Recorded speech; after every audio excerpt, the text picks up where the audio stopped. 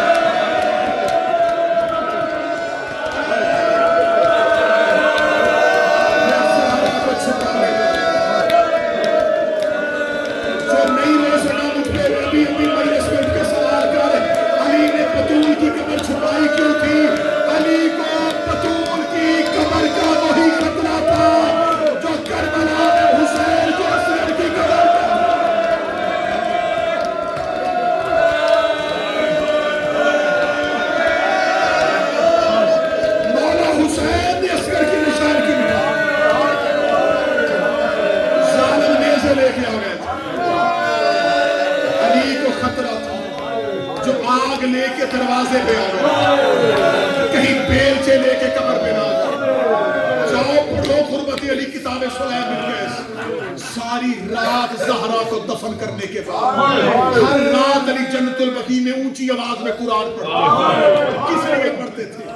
اتنا اونچا قرآن پڑھو مدینے والوں کو پتہ چل جائے علی پہرا دے رہا ہے. قبر زہرا پہ تلوار نکال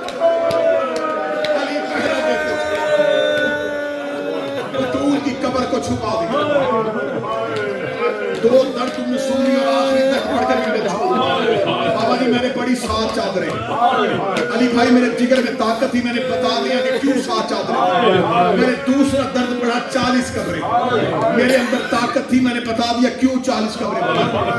میں تیسرا درد پڑھوں گا, وجہ نہیں پڑھوں گا, نہ میں کبھی یہ وجہ سامنے لے کے آؤں گا.